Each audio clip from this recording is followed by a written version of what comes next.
പരിശുദ്ധ പരമ ദിവ്യകാരുണ്യത്തെ. ഉടമ്പടിക്കൊരു പ്രശ്നമുണ്ട്. കൃപാസനത്തിന്റെ പ്രശ്നം എന്താ?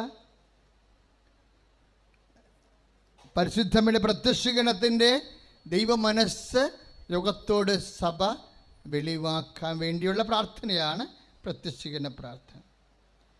ഉടമ്പടി പ്രാർത്ഥനയ്ക്ക് ഒരു ലക്ഷ്യമുണ്ട്. എന്താണത്? ഉടമ്പടി എടുക്കുന്ന മക്കൾ അതിനോട് ദൈവത്തോടാണ് ഉടമ്പടി ചെയ്യുന്നത്. അതുകൊണ്ടാണ് നിങ്ങൾ ചില ആൾക്കാർ ഉടമ്പടി ചെയ്യാതെ ഉടമ്പടി ഉഴപ്പുകയോ അല്ലെങ്കിൽ ഉടമ്പടിയിൽ പൂർത്തിയാക്കാതെയൊക്കെ വന്ന അച്ഛൻ ചിലപ്പോൾ ശാസിച്ച് പറഞ്ഞു വിടും. അതിനാ സംഭവം? അത് നിങ്ങളോടുള്ള ശാസനയല്ലത്, അത് ദൈവത്തോടാണ് നമ്മൾ ഉടമ്പടി ചെയ്യണത്, നമ്മുടെ വിശുദ്ധീകരണത്തിനും ശുദ്ധീകരണത്തിനും വേണ്ടി. ഇപ്പം ഞാൻ 4 വയസ്സ് മുതൽ ദൈവത്തെ അടുത്ത് പരിചയമുള്ള ആളാണ്. അന്ന് മുതൽ ഇന്ന് വരെ ജനങ്ങളുടെ കൂടെ സഞ്ചരിക്കുമ്പോഴേ എനിക്ക് മനസ്സിലായിരിക്കുന്ന ഒരു അനുഭവ സത്യം എന്ന് പറയണത്, ഇപ്പോൾ ഉടമ്പടിയുടെ തന്നെ ആത്മാവ് എന്താണ്? ഫിഡലിറ്റിയാണ്, നോട്ട് ഫെയ്ത്ത്. വിശ്വാസമല്ല, എന്താണ്? വിശ്വസ്തതയാണ്. ശരിക്കും വിശ്വസ്തത. ഇപ്പം നിങ്ങൾ തന്നെയാണെങ്കിലും ഇപ്പം തൃശ്ശൂർ, ചാലക്കുടി, കറുകുറ്റി എന്നൊക്കെ പറഞ്ഞ് സാക്ഷ്യം പറഞ്ഞിവിടെ. ഇപ്പം കറുകുറ്റിയൊക്കെ ഞാൻ TV നോക്കിക്കഴിഞ്ഞാൽ വെള്ളം മൂടിക്കിടക്കുകയാണ്. ഇന്ന് രാവിലെ തൃശ്ശൂർക്കാരെ ഇവിടെ കണ്ടപ്പോൾ ഞാനോട്, ദൈവമേ ചാലക്കുടിയിലൊക്കെ വെള്ളം കാണില്ല, ചാലക്കുടി പുഴ പൊങ്ങാൻ പോകണമെന്നൊക്കെ ഇന്നലെ മുഖ്യമന്ത്രി വിളിച്ചു പറഞ്ഞായിരുന്നു. തമിഴ്നാട്ടിലെ ഷോളയാറോ എന്തൊക്കെ ഇങ്ങോട്ട് ആ വെള്ളം ഇങ്ങോട്ട് തിരിച്ചു വിടുന്ന കാരണം. അപ്പോഴും ചാലക്കുടിക്കാർ ഇവിടെ ഒത്തിരി പേരുണ്ട് അല്ലേ? നമ്മളെ ദൈവം സംരക്ഷിക്കും, ഒരു സംശയവുമില്ല. കാര്യം എന്താണ്? നിങ്ങൾ ഉടമ്പടി അമ്മടിക്കുക എന്നാണ് പോകുന്നത്. പ്രിസലാണ്, ഹല്ലേലൂയ. പക്ഷെ നമ്മൾ മാത്രം സംരക്ഷിക്കപ്പെട്ടിട്ട് കാര്യമുണ്ടോ? ഇല്ല, എല്ലാവരും സംരക്ഷിക്കപ്പെടണം. ഈ ദുരിതാശ്വാസ ക്യാമ്പുകളൊക്കെ ഇപ്പോഴും ആൾക്കാർ താമസിക്കുന്നുണ്ട്. അവിടെ ഇനി ജോലി ചെയ്യുന്നവരുണ്ട്, പ്രേക്ഷിത പ്രവർത്തനങ്ങൾ ചെയ്യുന്നവരുണ്ട് ദുരിതാശ്വാസ ക്യാമ്പുകളിലൊക്കെ. അവിടെ സാധനങ്ങൾ എത്തിച്ചു കൊടുക്കുന്നവരുണ്ട്. ഇപ്പം ചിലർ എത്തിച്ച് കൊടുക്കരുതെന്നൊക്കെ പറഞ്ഞ് സോഷ്യൽ മീഡിയയിലൊക്കെ പ്രചരണങ്ങൾ നടക്കുന്നുണ്ട്. നിങ്ങൾ നേരിട്ട് കൊടുക്കണം, ഗവൺമെൻറ്റിന് കൊടുക്കരുതെന്നൊക്കെ പറയുന്നു. പക്ഷേ കൊടുക്കണമെന്നുള്ളതാണ് ഏറ്റവും വലിയ കാരണം. ഗവൺമെൻറ് സമയത്ത് ജനങ്ങളോട് ബാധ്യതയുള്ള ഗവൺമെൻറ്റുകൾ ആവശ്യക്കാരന് അത് എത്തിച്ചു കൊടുക്കുമെന്ന് നമ്മൾ ഗവൺമെൻറ്റിനെ വിശ്വാസത്തിലെടുക്കണം. അതുപോലെ അവിടെ പ്രവർത്തിക്കുന്നവർ തന്നെ പാർട്ടിയോ പള്ളിയോ അതുപോലെ ജാതിയോ മതമോ അത് എംബ്ലമൊക്കെ കാണിച്ചുകൊണ്ട് സംഘടനാപരമായിട്ട് കാരുണ്യ പ്രവർത്തനങ്ങളെ ഹൈജാക്ക് ചെയ്യാതിരിക്കാൻ വേണ്ടി മനുഷ്യനെ സഹായിക്കുന്നു. അങ്ങനെയുള്ള നിസ്വാർത്ഥപരമായ മനസ്സാക്ഷിയോടുകൂടി വേണം ഈ മേഖലയിൽ കേരളം പ്രതിജ്ഞാബദ്ധമാകേണ്ടത്. അങ്ങനെയുള്ള എല്ലാവരെയും സമർപ്പിച്ചുകൊണ്ട് അതിശക്തമായി സ്തുതിക്കട്ടെ. ഹല്ലേലൂയ, ഹല്ലേലൂയ, ഹല്ലേലൂയ, ഹല്ലേലൂയ. കരങ്ങൾ ഉയർത്തിക്കൊണ്ട് സ്തുതിക്കട്ടെ. ഹല്ലേലൂയ. കർത്താവായ ദൈവമേ, കൃപാസനം ശുശ്രൂഷയിൽ ഇപ്പോൾ പങ്കെടുക്കുന്ന മക്കള്, കർത്താവെ പ്രളയത്തിന് ഇരയായ മക്കള്, കർത്താവെ എല്ലാം സമർപ്പിച്ച് പ്രാർത്ഥിക്കുന്നു. കേരളത്തെ മുഴുവനായി സമർപ്പിച്ച് പ്രാർത്ഥിക്കുന്നു. കർത്താവിന്റെ ശക്തി നിറയട്ടെ, സംരക്ഷണം നിറയട്ടെ. ഹല്ലേലൂയ, ഹല്ലേലൂയ, ഹല്ലേലൂയ, ഹല്ലേലൂയ, ഹല്ലേലൂയ, hallelujah. Praise the Lord, praise the Lord, hallelujah, hallelujah. അപ്പോൾ ഉടമ്പടി ചെയ്യുന്ന മക്കളെ, ഇത്രയും പ്രളയഭീതി ഉണ്ടായിട്ടും കൃപാസനം നിറഞ്ഞു കവിഞ്ഞ് ജനങ്ങൾ ആരാധനയിരിക്കുന്ന എന്താ? വിശ്വസ്തതയുടെ ഭാഗമാണ്. നമ്മുടെ വിശ്വസ്തത എന്തിലാണ് അടിസ്ഥാനപ്പെടുത്തിയിരിക്കുന്നത്? ദൈവത്തിൻ്റെ വിശ്വസ്തതയിലാണ്. മനസ്സിലായ മക്കളെ? 2 തിമോത്തി, ഇപ്പോൾ ഒരു കുഞ്ഞിയുടെ സാക്ഷ്യം പറഞ്ഞില്ലേ, അവളെ സാക്ഷ്യം പറഞ്ഞത് ആത്മാർത്ഥമായിട്ട് IELTS പഠിച്ചു. ഉടമ്പടി പ്രാർത്ഥനകളെല്ലാം കൃത്യമായി നിറവേറ്റി, ഉപവാസങ്ങൾ ചെയ്തു, കാരുണ്യപ്രവൃത്തി ചെയ്തു. എന്നിട്ട് IELTS റിസൾട്ട് വന്നപ്പോൾ തോറ്റുപോയി. അതോട് എന്നാ സംഭവിച്ചത്? മാതാവിൻ്റെ പ്രാർത്ഥന നിർത്തിവെച്ച്. ഞാൻ ആ സാക്ഷ്യം വളരെ ശ്രദ്ധിച്ചുകൊണ്ടിരിക്കുകയായിരുന്നു. അതുപോലെ നിർത്തിവെച്ച അനേകം ആൾക്കാരുണ്ട് അല്ലേ? അതുപോലെ അതാണ് അവിശ്വസ്തത എന്ന് പറയണത്.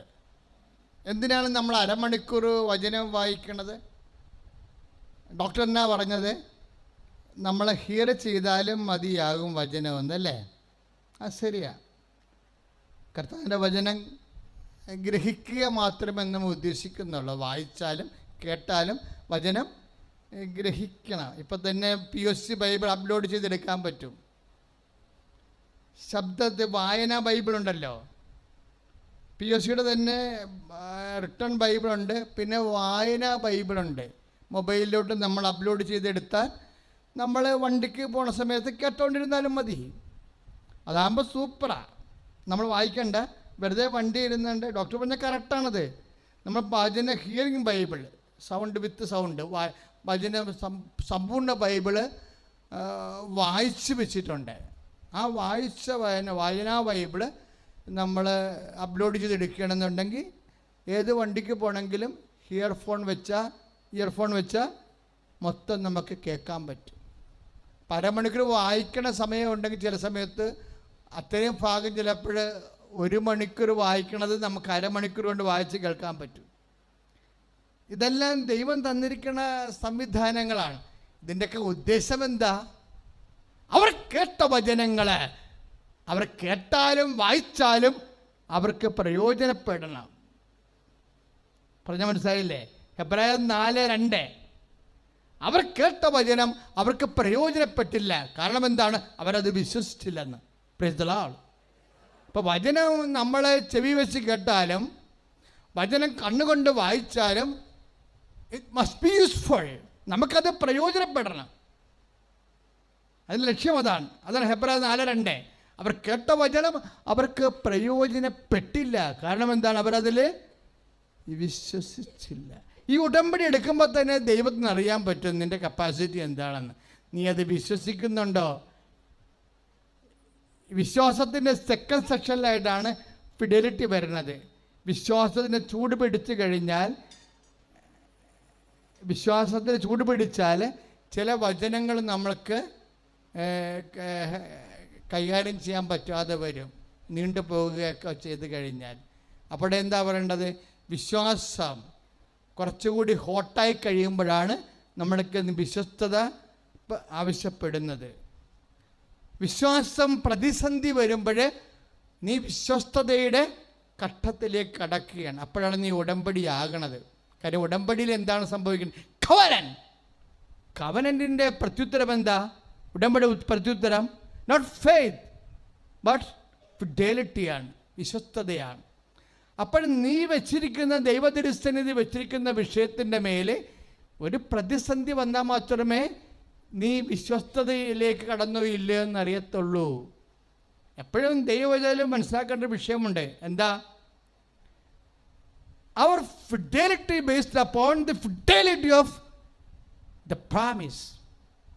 കർത്താവിൻ്റെ വചനങ്ങളിലാണ് നമ്മളുടെ വിശ്വസ്തതയുടെ ബേസ്മെൻ്റ് എന്ന് പറയണത്. അതേത് വചനമാണ്? 2 തിമോത്തി 2:13. എന്തിനാ വചനം കേൾക്കണത്? എന്തിനാ വചനം വായിക്കണത്? അതിൽ വിശ്വസിച്ച് അത് നമുക്ക് പ്രയോജനപ്പെടാൻ വേണ്ടിയാണ്. നമുക്ക് പ്രയോജനപ്പെട്ടില്ലെന്നുണ്ടെങ്കിൽ they are not believing, we have no fidelity. നമ്മളതിൽ വിശ്വസിക്കണില്ല, നമുക്ക് വിശ്വസ്തതയില്ലെന്ന അർത്ഥം. പ്രാർത്ഥിക്കുക. കർത്താവായ ദൈവമേ, അങ്ങയുടെ വചനം കേൾക്കുമ്പോഴേ അതെനിക്ക് പ്രയോജനപ്പെടാൻ ആവശ്യമായ വിശ്വാസത്താൽ വചനം പ്രലോഭനങ്ങളിലേക്ക് അകപ്പെടുമ്പോഴേ കർത്താവിനോട് വിശ്വസ്തയോടെ നിലനിൽക്കാൻ ആവശ്യം വിശ്വസ്തതയാൽ അഭിഷേകം ചെയ്യണമേ. ദൈവമേ, ഉടമ്പടി ചെയ്ത ഞങ്ങളെ ഓരോരുത്തരെയും ആശീർവദിക്കണമേ. വിശ്വസ്തയോടുകൂടി ഉടമ്പടി പാലിക്കാൻ, ദൈവത്തിന്റെ കൃപ യാചിച്ചെടുക്കാൻ, നിയോഗങ്ങളുടെ മേൽ കൃപ വർഷിക്കാൻ, വിശ്വസ്തയോട് വ്യാപരിക്കാൻ പരിശുദ്ധാത്മാവിനെ നൽകണമേ. ഹല്ലേലൂയ, ഹല്ലേലൂയ, ഹല്ലേലൂയ.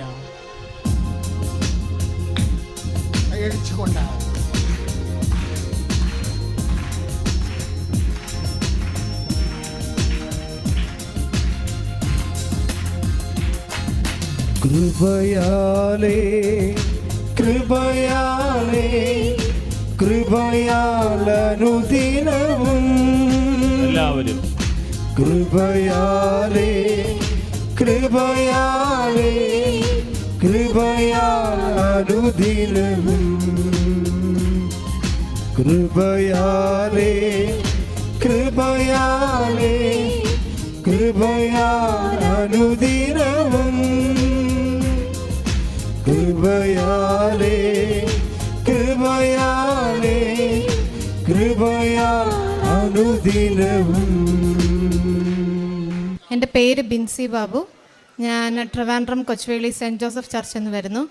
ഞാൻ ഉടമ്പടി എടുത്തത് 2024 ഏപ്രിൽ 13 ഞാൻ ഇതിനു മുമ്പ് സെപ്റ്റംബറിൽ ഒരു സാക്ഷ്യം പറഞ്ഞിട്ട് ഞാൻ ഓസ്ട്രേലിയക്ക് പോകുമായിരുന്നു. കാരണം ഓസ്ട്രേലിയക്ക് പോകാനുള്ള വിസ റെഡി ആയതിൻ്റെ സാക്ഷ്യം ഞാൻ ഓൾറെഡി ഞാനും അമ്മയും പിന്നെ എൻ്റെ അച്ഛന് ഒരു കേസിൽ നിന്ന് രക്ഷപ്പെട്ടതും പിന്നെ എൻ്റെ അനിയത്തിക്ക് പോകാനായിട്ടുള്ള ലോൺ ശരിയായ കാര്യങ്ങളൊക്കെ ഞാൻ സെപ്റ്റംബറിലൊരു സാക്ഷ്യത്തിൽ പറഞ്ഞായിരുന്നു. ഇതെൻ്റെ 2ാമത്തെ സാക്ഷ്യമാണ്. എനിക്ക് മാതാവ് ഈശോയിലൂടെ വലിയൊരു അനുഗ്രഹം എൻ്റെ ജീവിതത്തിൽ ചെയ്ത ഒരു വലിയ സാക്ഷിയാണ്. ഞാൻ ഇതിനു വേണ്ടി എന്നെ ഒരു സാക്ഷിയാക്കണേ മാതാവ്, ഞാൻ വന്ന് ഈ കാര്യത്തിന് വേണ്ടി മാതാവിൻ്റെ മുമ്പിൽ ഒന്ന് സാക്ഷ്യം പറയണ്ടേ, അതൊന്ന് പെട്ടെന്ന് ആക്കണേന്ന് ഒത്തിരി ഞാൻ പ്രാർത്ഥിച്ചിട്ട് മാതാവ് എനിക്ക് ഒത്തിരി വെയിറ്റ് ചെയ്തിട്ടാണെങ്കിലും വലിയൊരു അനുഗ്രഹം തന്നൊരു സാക്ഷിയാണ്. അതിന് മാതാവിലൂടെ ഈശോയും എനിക്കിത് ഇത്രയും വലിയൊരു അനുഗ്രഹം തന്നതിന് ഒത്തിരി നന്ദി. എത്ര നന്ദി പറഞ്ഞാലും മതി വരത്തില്ല. ഞാനപ്പോൾ ഓസ്ട്രേലിയയിൽ പോയി വിസിറ്റ് എന്നാ പോയത്. അപ്പോൾ 3 മാസം നമുക്ക് വിസിറ്റ് ഉള്ളൂ. അത് കഴിഞ്ഞ് ഡിസംബറിലാകുമ്പോഴത്തേന് എൻ്റെ വിസിറ്റിംഗ് വിസ തീരും. ആ സമയമാകുമ്പോഴത്തേന് തന്നെ എൻ്റെ പഠന വിസ റെഡിയായി. അത് കഴിഞ്ഞ് ഞാനൊരു ജോലിക്ക് വേണ്ടി ഞാനിവിടെ IT ചെയ്തുകൊണ്ടിരുന്നത്. 3 വർഷത്തെ എക്സ്പീരിയൻസ് ഉണ്ടായിരുന്നു. പക്ഷേ അവിടെ പോകുമ്പോഴത്തേനും നമ്മുടെ 3 വർഷത്തെ എക്സ്പീരിയൻസ് അവർ കുറയ്ക്കും. കാരണം ഇവിടെ ചെയ്തിട്ട് പോയതുകൊണ്ട് അവിടുത്തെ എക്സ്പീരിയൻസ് ഇല്ലാത്തതുകൊണ്ട്. അപ്പോൾ എനിക്ക് ആദ്യം കുറച്ച് പേടിയായിരുന്നു എങ്ങനെ ജോലി കിട്ടും. കാരണം ഞാൻ അവിടെ പഠിച്ചിട്ടില്ല, അവിടുത്തെ ഒരു ബാക്ക്ഗ്രൗണ്ട് ഇല്ല, അവിടുത്തെ എക്സ്പീരിയൻസ് ഇല്ല, എങ്ങനെ ജോലി കിട്ടും എന്നുള്ളതൊരു പേടിയായിരുന്നു. പക്ഷേ ഉടമ്പടിയിലായതുകൊണ്ട് എങ്ങനെയായിരുന്നാലും മാതാവ് എനിക്ക് നേടിത്തരും എന്നുള്ളൊരു വലിയ വിശ്വാസത്തിൽ ഞാൻ അപ്ലൈ ചെയ്യാൻ തുടങ്ങി. ആദ്യമൊക്കെ ഞാൻ കുറേ സാക്ഷിയൊക്കെ കേൾക്കുമ്പോഴത്തേനും അപ്ലൈ ചെയ്യുമ്പോൾ പെട്ടെന്ന് അവർക്ക് കിട്ടുന്നു, ഇൻ്റർവ്യൂ വരുന്നു, കോള്, നമ്മളൊന്നും ഒത്തിരി പ്രാർത്ഥിച്ചിട്ടും മാതാവിലൂടെ ഒത്തിരി അത്ഭുതങ്ങൾ നടക്കുന്നതൊക്കെ ഞാൻ അതൊക്കെ പ്രതീക്ഷിച്ച് ഭയങ്കര തീക്ഷ്ണമായി പ്രാർത്ഥിച്ച് കുറേ അപ്ലൈ ചെയ്തു. ആദ്യം ഒരു റെസ്പോൺസും ഇല്ലായിരുന്നു. ഒരു 1.5-2 മാസത്തോളം ഞാൻ അയക്കുന്ന ഒന്നിനും ഒരു റെസ്പോൺസ് ഇല്ല. അപ്പോൾ എനിക്ക് മനസ്സിലായി എൻ്റെ പ്രൊഫൈല് ശരിയല്ലാത്തതുകൊണ്ടായിരിക്കും. അപ്പോൾ ഇനി ഇവിടെ ജോലി കിട്ടത്തില്ല, ഇനി അങ്ങോട്ട് എങ്ങനെയായിരിക്കും, എനിക്ക് ഇനി ഈ ജോലി ഇവിടെ കണ്ടിന്യൂ ചെയ്യാൻ പറ്റത്തില്ല എന്നുള്ള ഭയങ്കര സംശയമായിരുന്നു. പക്ഷേ അത് കഴിഞ്ഞ് ഞാൻ ഉടമ്പടി കുറച്ചുകൂടെ തീക്ഷ്ണമാക്കി. കാരണം ഞാൻ പോയപ്പോഴത്തേനും പത്രമൊക്കെ ഇവിടെ നിന്ന് മേടിച്ചുകൊണ്ട് പോയായിരുന്നു. ഞാൻ അവിടെ ഒരു ഇംഗ്ലീഷ് ചർച്ചിലാണ് പോകുന്നത്. അപ്പം എനിക്ക് പ്രേക്ഷിത പ്രവർത്തനം ചെയ്യാൻ ഇച്ചിരി മടിയായിരുന്നു. കാരണം നമ്മളെങ്ങനെ ഓസികളുടെ അടുത്ത് പോയി സംസാരിച്ച് നമ്മൾ ഇത് കാര്യം പറഞ്ഞു കൊടുക്കുമെന്നുള്ളൊരു പേടിയുണ്ടായിരുന്നു. പ്രത്യേകിച്ച് ഇംഗ്ലീഷ് അത്ര വശയില്ലാത്തതുകൊണ്ട് തന്നെ ഒരു പേടിയുണ്ടായിരുന്നു. പിന്നെ ഞാൻ മനസ്സിലാക്കി പ്രയറൊക്കെ കറക്റ്റ് എത്തിക്കുന്നുണ്ടായിരുന്നു. മോർണിംഗ് പ്രയറും ഈവനിങ് പ്രയറും ഉടമ്പടി ധ്യാനം അതെല്ലാം കറക്റ്റ് കൂടുന്നുണ്ടായിരുന്നു. പക്ഷേ ഈ പ്രേക്ഷിത പ്രവർത്തനമാണ് ഇതിൻ്റെ മെയിൻ കണ്ണി എന്നുള്ളത് എനിക്കറിയാം. പക്ഷെ അവിടെ പോയി എനിക്കത് പൂർണ്ണമായിട്ട് ചെയ്യാൻ വേണ്ടി പറ്റുന്നില്ല. സ്റ്റാറ്റസൊക്കെ ഇടും, അത് നമ്മുടെ ഫ്രണ്ട്സ് അല്ലെങ്കിൽ പറയാമെന്നുള്ളവരൊക്കെ അല്ലേ കാണുന്നുള്ളൂ.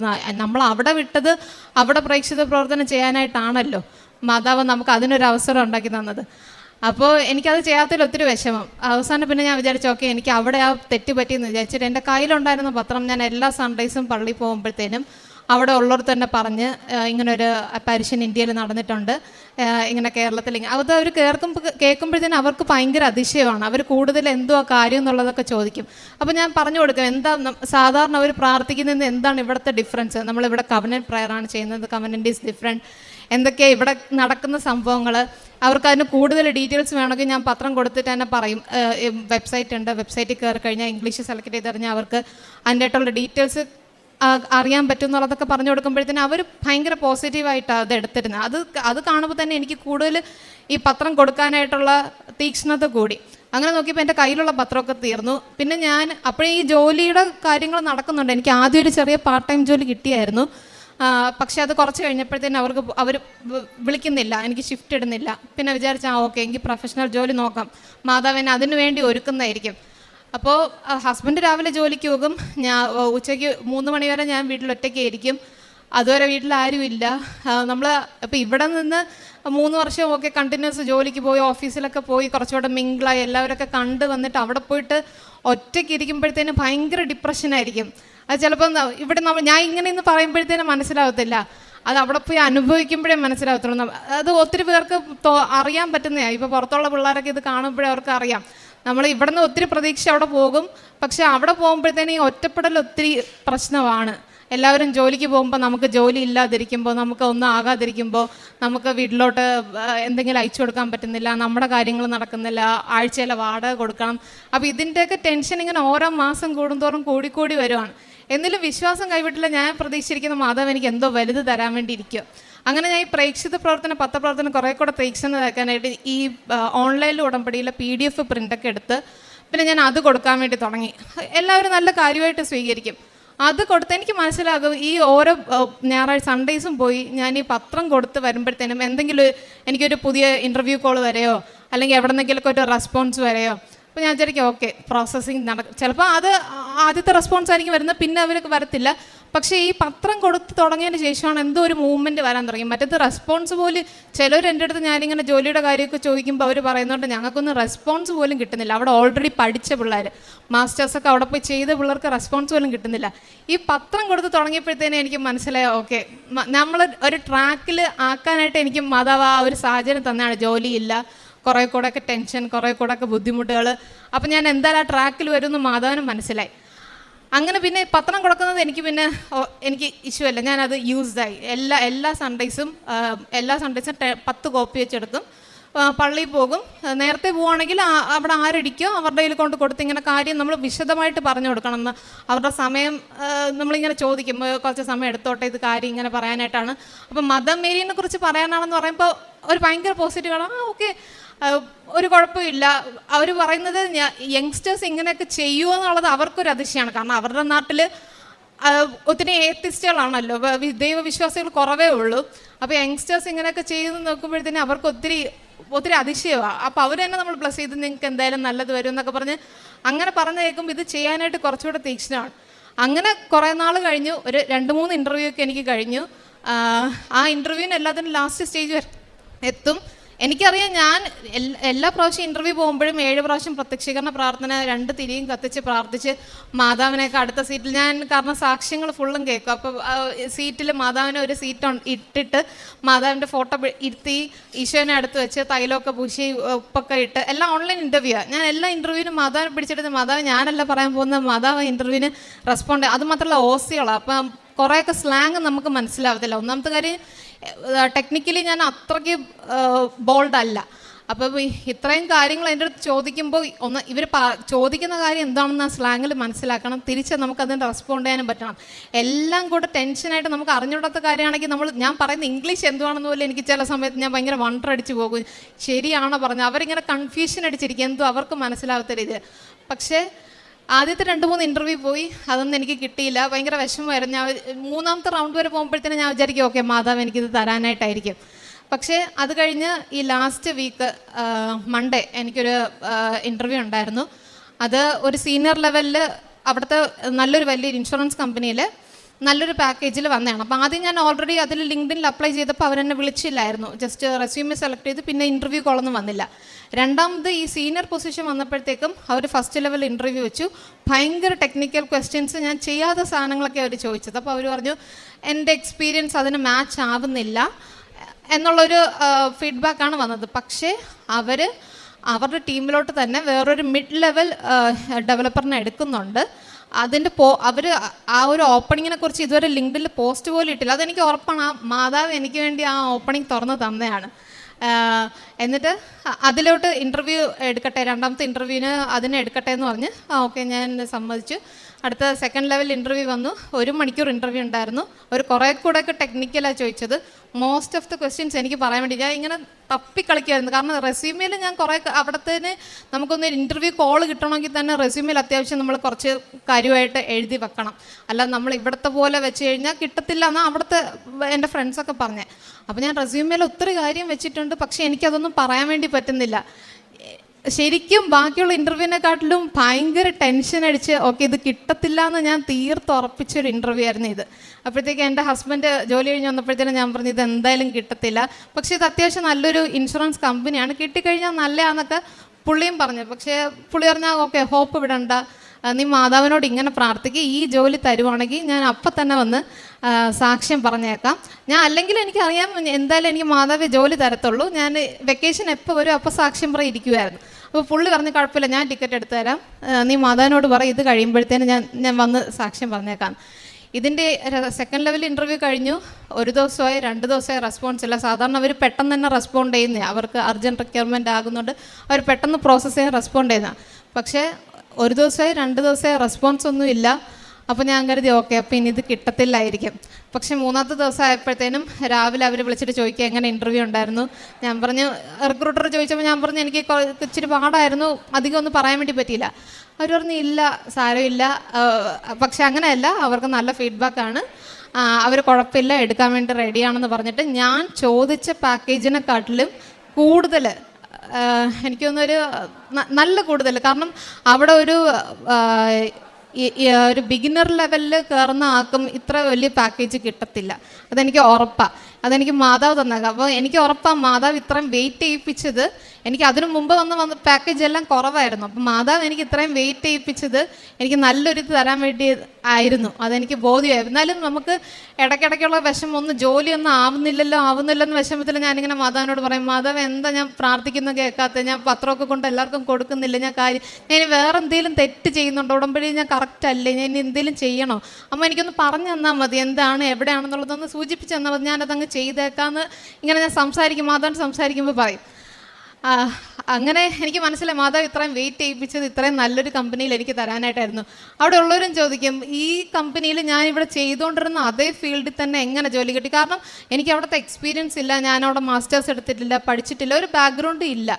ഇവിടുന്ന് പോയി ഒരു 4 മാസമേ ഞാൻ ജോലിക്ക് നോക്കിയുള്ളൂ. പക്ഷേ അതിനുള്ളിൽ മാതാവ് എനിക്ക് നല്ലൊരു ജോലി ഒന്ന് അനുഗ്രഹിച്ചു. അതിന് മാതാവിന് ഈശോയ്ക്ക് ഒത്തിരി നന്ദി. മാതാവിലൂടെ പെട്ടെന്ന് ഈശോയിലെത്താനായിട്ടുള്ള ശരിക്കുള്ള കുറുക്കുവഴിയാണ് മാതാവെന്ന് ഈ ഉടമ്പടി എടുത്തതിന് ശേഷം എനിക്ക് മനസ്സിലായത്. മറ്റത് പ്രാർത്ഥിക്കും, പള്ളിയിലൊക്കെ പോകുന്നുണ്ടെങ്കിലും ഈ ജപമാല എത്തിക്കുക, മാതാവിൻ്റെ അടുത്ത് സംസാരിക്കുക, ഈശോയുടെ അടുത്ത് പോയി ഇങ്ങനെ കാര്യം പറയണം എന്നൊക്കെ മാതാവിനെ ഏൽപ്പിക്കുന്നൊരു സ്വഭാവമില്ലായിരുന്നു. ഇപ്പോൾ എല്ലാം മാതാവിനെ ഏൽപ്പിക്കും. മാതാവ് പോയി ഈശോയുടെ അടുത്ത് പറഞ്ഞോ ഇങ്ങനെയാണ് എൻ്റെ അവസ്ഥയെന്ന്, അപ്പം മാതാവ് പേടിക്കണ്ട, എല്ലാം ശരിയാക്കി തരും എന്നുള്ള വലിയ ഉറപ്പ്.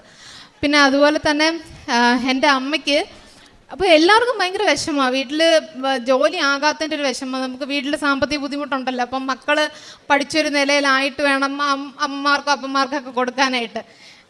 അവർക്കും ഭയങ്കര വിഷമം, ഒന്ന് ജോലിയൊന്നും ആകുന്നില്ല എന്നുള്ളതിൻ്റെ. എല്ലാവരും ഉടമ്പടി എടുത്ത് പ്രാർത്ഥിക്കുന്നുണ്ട്. അപ്പോൾ അമ്മയ്ക്ക് ഇടയ്ക്ക് ഈ 1 മാസം മുന്നേ, എനിക്ക് ജോലി കിട്ടുന്ന 1 മാസം മുന്നേ ഇങ്ങനെ 12 എന്നുള്ള നമ്പർ അമ്മയ്ക്ക് എന്തോ ഇങ്ങനെ ഇടയ്ക്കിടയ്ക്ക് കാണിക്കുന്നു. പിന്നെ വചനം എടുക്കുമ്പോഴത്തേനും 12 അധ്യായം എന്തൊക്കെയോ 12 റിലേറ്റഡ് ആയിട്ടുള്ള എന്തോ കാണിക്കുന്നു പറഞ്ഞു. അപ്പം ഞാൻ കരുതിയൊക്കെ എൻ്റെ ബർത്ത്ഡേ ഒക്ടോബർ 12-നാണ്, അപ്പോൾ അതിൻ്റെ എന്തെങ്കിലും ആയിരിക്കും എന്ന് വിചാരിച്ചു. പക്ഷേ ഞാൻ ഈ ജോലി കിട്ടിയത് ഞാൻ വീട്ടിലൊന്നും പറഞ്ഞില്ലായിരുന്നു. ഞാൻ ജോലി കിട്ടിയപ്പോഴത്തേന് തന്നെ ഹസ്ബൻഡ് എനിക്ക് ടിക്കറ്റൊക്കെ ബുക്ക് ചെയ്തു. എന്നിട്ട് ഞാൻ ഇന്നലെ എത്തിയത്, അതായത് 12-ാം തീയതിയാണ് എത്തിയത്. അപ്പോൾ അമ്മയ്ക്ക് അറിയത്തില്ലല്ലോ. അപ്പോൾ അമ്മയ്ക്ക് വെളിപ്പെടുത്തി കൊടുത്തത് ചിലപ്പോൾ മാതാവ് ഞാൻ 12-ാം തീയതി എത്തും, നല്ലൊരു ഗുഡ് ന്യൂസായിട്ട് എത്തും എന്നുള്ളൊരു ഡേറ്റ് ആയിരിക്കും ആ 12-ന്ന് എനിക്കിപ്പോൾ മനസ്സിലാവുന്നു.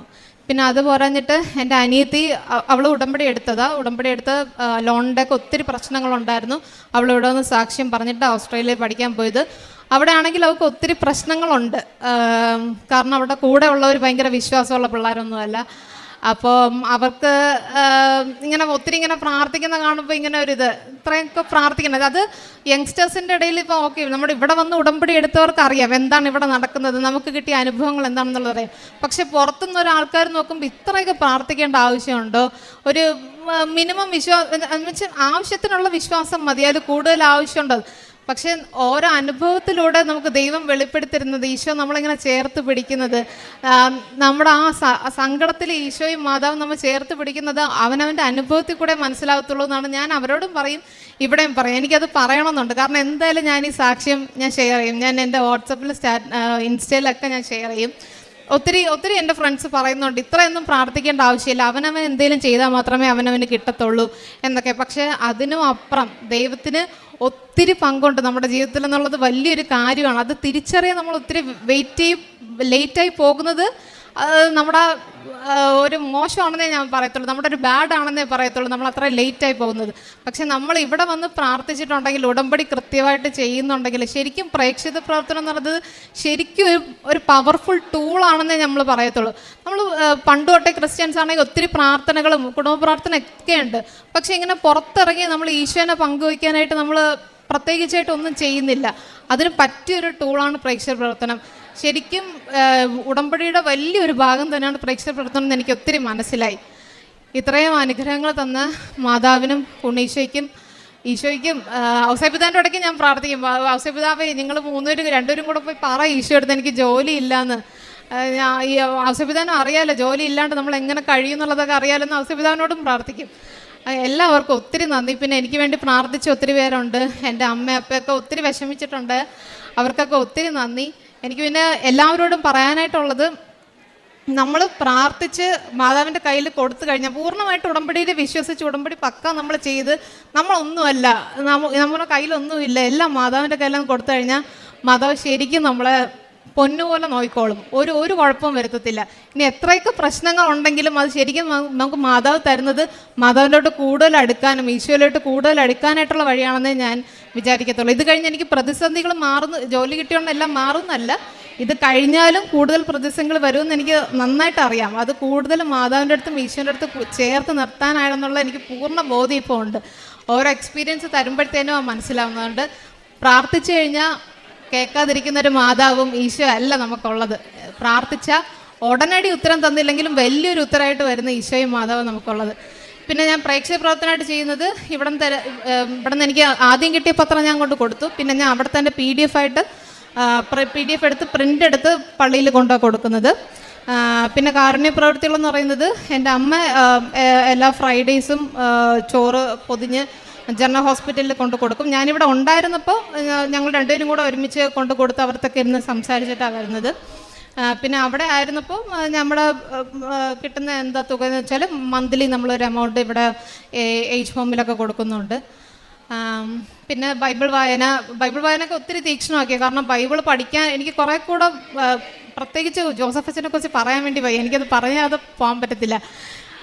ശരിക്കും നമ്മുടെ കാലഘട്ടത്തിലൊരു പ്രവാചകൻ തന്നെയാണ്. ശരിക്കും ജോസഫ് അച്ഛൻ പറഞ്ഞു തരുന്ന ആ വചനത്തിന് ഇത്ര അർത്ഥം ഉണ്ടെന്നുള്ളത് എനിക്ക് പണ്ട് മനസ്സിലായിരുന്നില്ല. പണ്ട് നമ്മൾ ബൈബിൾ വായിക്കുമ്പോൾ ഇങ്ങനെ ചുമ്മാ അങ്ങ് വായിച്ചോണ്ട്, പക്ഷേ ബൈബിളിന് ഓരോ കോണ്ടക്സ്റ്റിൽ ഇത്രയും അർത്ഥം ഉണ്ടെന്നും ഓരോന്ന് എങ്ങനെയാണ് റിലേറ്റ് ചെയ്തിരിക്കുന്നത്, അതെങ്ങനെ നമ്മുടെ ജീവിതത്തിൽ ഓരോ സാഹചര്യങ്ങളായിട്ട് റിലേറ്റ് ചെയ്തിരിക്കുന്നത് ഇങ്ങനെ വ്യക്തമാക്കി തരുമ്പോൾ ഒത്തിരി അനുഗ്രഹമായിട്ട് തോന്നുന്നത്. ശരിക്കും ഞാനിങ്ങനെ വിചാരിച്ചിട്ടുണ്ട്, ജോസഫ് അച്ഛൻ ഇവിടെ ജനിച്ചില്ല, വല്ല ഫ്രാൻസിലോ യൂറോപ്പിലൊക്കെ ആയിരുന്നെങ്കിൽ നമുക്ക് ആദ്യമേ മാതാവിനിങ്ങനെ കിട്ടുമായിരുന്നു, ഉടമ്പടി പ്രാർത്ഥനയൊക്കെ കിട്ടുമായിരുന്നു. അവിടെയുള്ളവർക്ക് ആദ്യം കിട്ടും, അത് കഴിഞ്ഞതിനെ നമുക്കിങ്ങ് വരത്തുള്ളൂ.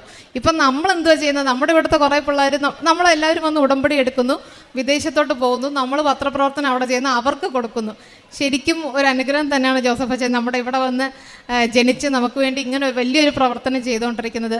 അതുകൊണ്ട് ജോസഫ് അച്ഛൻ ഇവിടെയുള്ള ടീം എല്ലാവർക്കും ഒത്തിരി നന്ദി. നമ്മൾ ഇത്രയും ആത്മീയതയിൽ വളർത്തുന്നതിന്, ഇത്രയും വലിയ അനുഗ്രഹം തന്ന ഈശോയ്ക്കും മാതാവിനും ഒത്തിരി നന്ദി.